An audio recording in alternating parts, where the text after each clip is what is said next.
आप देख रहे हैं सागर टीवी न्यूज। नमस्कार, सागर टीवी न्यूज में आपका स्वागत है। आप देख रहे हैं सागर का पहला न्यूज बुलेटिन जो खबरें पहुंचाए सीधे आप तक आपके मोबाइल पर। मैं हूं नेहा गंगेले। आइए नजर डालते हैं दिन भर की खास खबरों पर। विजय टॉकी क्षेत्र में डीपी में लगी आग, क्षेत्रवासियों ने रेड डालकर पाया आग पर काबू। एसएल कंपनी की लापरवाही, दयानंद वार्ड में खुले पड़े हैं मीटर और बिजली के तार।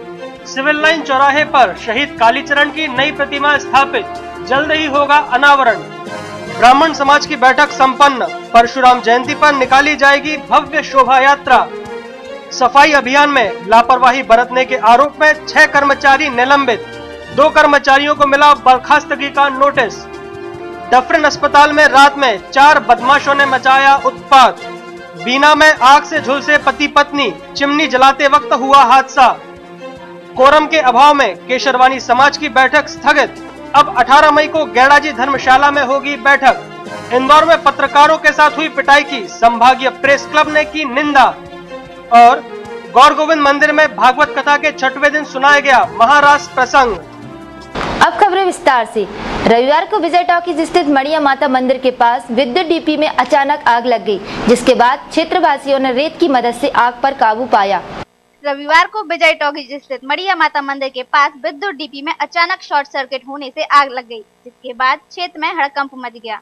इस घटना के संबंध में क्षेत्रवासियों ने बताया कि विद्युत डीपी में हमेशा ही आग लगती रहती है।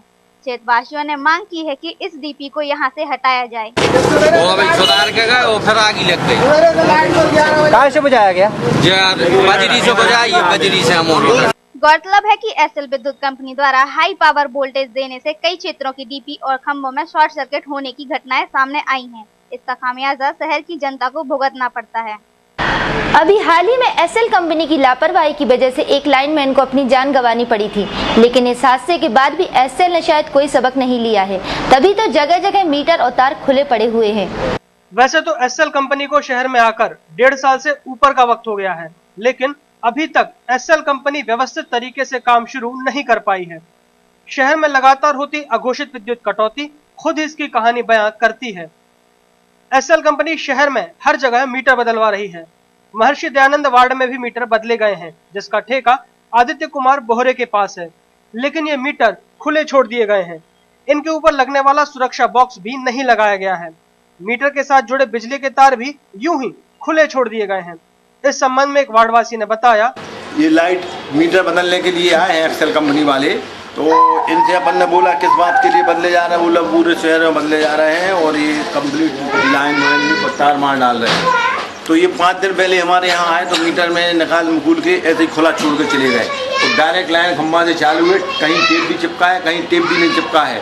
हम लोगों का संयुक्त परिवार है, बाल बच्चे साथ में रहते हैं, खेलते हैं। यदि कोई दुर्घटना हो जाए, कोई धोखे से तार पकड़ ले जिसको जानकारी नहीं है, तो इसका जवाबदार कौन है? अभी हाल ही में एसएल की लापरवाही की वजह से एक कर्मचारी की जान चली गई थी। उसके बाद भी हो रही ऐसी लापरवाही समझ से परे है। सिविल लाइन चौराहे पर सन 2004 में स्थापित शहीद कालीचरण प्रतिमा की जगह रविवार को दूसरी प्रतिमा स्थापित की गई। जल्दी ही इस प्रतिमा का अनावरण किया जाएगा। सिविल लाइन में स्थित कारगिल शहीद कालीचरण की प्रतिमा को रविवार की दोपहर बदल दिया गया। सिर पर कफन बांधी हुई पुरानी प्रतिमा को हटाकर अब यहां शहीद कालीचरण बंदूक कांधे में उठाए नजर आएंगे। ओरेकल इवेंट मैनेजमेंट ग्रुप के अध्यक्ष डॉक्टर अंकलेश्वर दुबे ने बताया कि शहर के नागरिकों और शहीद के परिजनों द्वारा इस प्रतिमा की हाइट व अन्य जरूरी बातों की जानकारी देकर प्रतिमा बदलने का सुझाव दिया गया था, जिसके बाद मुंबई के कलाकार प्रमोद सिंह ने करीब 4 माह में यह प्रतिमा तैयार की है। नई प्रतिमा स्थापित किए जाने की सूचना मिलते ही यहाँ कई लोग प्रतिमा देखने के लिए पहुँचे। 2 मई को परशुराम जयंती पर ब्राह्मण समाज द्वारा विशाल शोभा यात्रा निकाली जाएगी। ये शोभा यात्रा रामबाग मंदिर से प्रारंभ होगी। रविशंकर वार्ड स्थित मरई माता मंदिर में ब्राह्मण समाज की बैठक आयोजित हुई। बैठक में परशुराम जयंती पर भव्य शोभा यात्रा निकालने का निर्णय हुआ। ये शोभा यात्रा रामबाग मंदिर से प्रारंभ होकर शहर के विभिन्न स्थानों से निकलेगी, जिसमें अखाड़े, हाथी, घोड़े और भव्य झांकियां शामिल होंगी।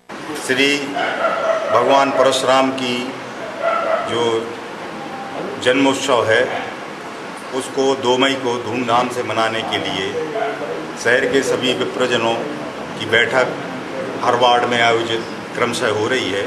उसी क्रम में आज हमारे रविशंकर वार्ड में माता मरई माता के मंदिर में यह बैठक आयोजित हुई है।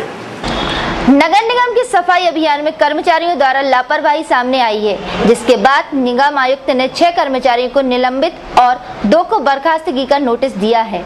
नगर निगम के सफाई अभियान में लापरवाही बरतने पर निगमायुक्त आर कार्तिकेय ने 6 कर्मचारियों को निलंबित कर दिया है। इसके अलावा 2 कर्मचारियों को बर्खास्तगी का नोटिस दिया गया है। निलंबित किए गए कर्मचारियों में दीपक, वीरेंद्र, दयाल, सुधारानी, तारा और नीरज शामिल हैं, जबकि राजेश और नंदकिशोर को बर्खास्तगी का नोटिस थमाया गया है। नगर निगम द्वारा चलाए जा रहे सफाई अभियान में बागराज वार्ड में काम कर रहे एक स्वीपर की अचानक तबीयत खराब हो गई, जिसे इलाज के लिए जिला अस्पताल में भर्ती कराया गया है। नगर निगम द्वारा चलाए जा रहे सफाई अभियान के तहत शनिवार को बागराज वार्ड में काम कर रहे राम प्रसाद वाल्मीकि की ड्यूटी के दौरान अचानक तबीयत खराब हो गई, जिसकी शिकायत उसने नगर निगम के क्षेत्राधिकारी से की, लेकिन क्षेत्राधिकारी ने उसकी बात नहीं मानी। कुछ समय के बाद उसे चक्कर आने लगे, जिसके बाद उसे इलाज के लिए जिला अस्पताल में भर्ती कराया गया। सर कल ड्यूटी करते समय है तो एकदम पाँव हाथ तकड़ गए और है तो बिल्कुल पेट में इतनी तकलीफ उठी कि हम कहना होश नहीं है तो हमारे साथ किया। कभी जिंदगी में मैंने इतनी मेहनत का काम नहीं किया जितनी कि कल मैंने मेहनत का काम किया और पुष्पा मैडम ने तक मुझसे मेहनत का काम करवाया। शनिवार रविवार की दरमियानी रात 4 अज्ञात बदमाशों द्वारा महिला डफरिन अस्पताल में उत्पात मचाया, जिसके बाद वार्डों के मरीज दहशत में हैं। शनिवार रविवार की दरमियानी रात करीब 2 बजे 4 अज्ञात बदमाशों ने महिला डफरिन अस्पताल में उत्पात मचाया। करीब 1 घंटे तक ये बदमाश अस्पताल के वार्ड बॉय और मरीजों के परिजनों को परेशान करते रहे। हंगामा करने के बाद ये सभी बदमाश बिना किसी रोक टोक के आराम से चले भी गए। गौरतलब है कि अस्पताल में चौकीदारों के होने के बावजूद इस तरह की घटनाएं होती रहती हैं, जिस ओर अस्पताल प्रशासन कड़ा रुख नहीं अपना पा रहा है। शनिवार की रात बीना थाना अंतर्गत शर्मा कॉलोनी में एक महिला चिमनी जलाते वक्त आग में झुलस गई। महिला को गंभीर हालत में जिला अस्पताल लाया गया, जहां उसका इलाज चल रहा है। शनिवार की रात बीना थाना क्षेत्र अंतर्गत शर्मा कॉलोनी में एक महिला चिमनी जलाते वक्त आग में झुलस गई। जानकारी के अनुसार रेखा कुशवाहा मकान की बिजली सप्लाई बंद होने के बाद चिमनी जला रही थी, तभी अचानक चिमनी महिला के ऊपर गिर गई और उसके कपड़ों में आग लग गई, जिसके बाद रेखा के पति रामेश्वर कुशवाहा ने आग बुझाई। आग बुझाते वक्त रामेश्वर भी आग में झुलस गया, जिसके बाद दोनों को जिला अस्पताल लाया गया, जहां उनका इलाज चल रहा है।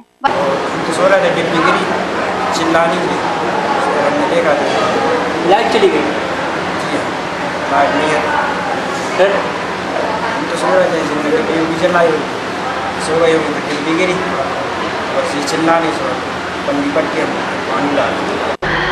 रविवार को होने वाली केसरवानी वेस्ट समाज की निर्वाचन बैठक कोरम के अभाव में स्थगित हो गई। अब यह बैठक 18 मई को गेड़ाजी धर्मशाला में होगी।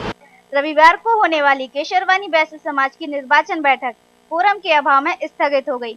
केशरवानी समाज के महामंत्री सुरेश केशरवानी ने बैठक के संबंध में बताया कि अब यह बैठक 18 मई को गेड़ाजी की धर्मशाला में होगी। वाइट यह निर्वाचन प्रक्रिया प्रत्येक 2 वर्ष में होती है, जिसमें समिति के गठन के बाद सामूहिक विवाह कार्यक्रम आयोजित किए जाते हैं। केशरवानी वैश्य नगर सभा के निर्वाचन हेतु समाज की आम सभा का आयोजन किया गया था। दोपहर 12 बजे का समय निर्धारित होने के कारण स्वजाति बंधुओं सदस्यों की संख्या बहुत ही कम रही। कोरम के अभाव में निर्धारित निर्वाचन प्रक्रिया स्थगित की गई। शनिवार की रात इंदौर में रेलवे स्टेशन पर जीआरपी पुलिस के द्वारा 3 पत्रकारों की पिटाई की गई।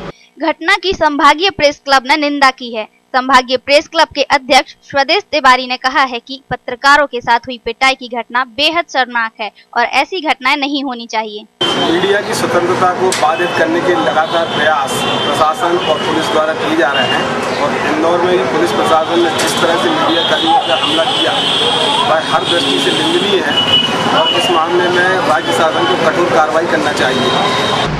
रविशंकर वार्ड स्थित श्री गौर गोविंद मंदिर में आयोजित भागवत कथा के 6वें दिन कृष्ण रुक्मणी विवाह और महाराज का प्रसंग सुनाया गया। भागवत कथा सुनने मंदिर में भक्तों की भीड़ उमड़ रही है। कथावाचक श्री मधुर गोपाल शास्त्री ने 6वें दिन महाराज का और रुक्मणी विवाह का प्रसंग सुनाया। मंदिर में प्रसंगों की मनोरम झांकियां भी सजाई गईं। 28 अप्रैल को कथा का समापन होगा एवं 29 अप्रैल को महाप्रसाद का आयोजन किया जाएगा।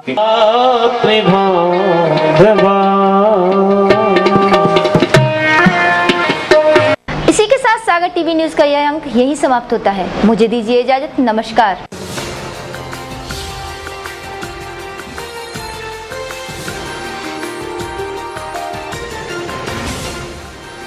आप देख रहे हैं सागर टीवी न्यूज।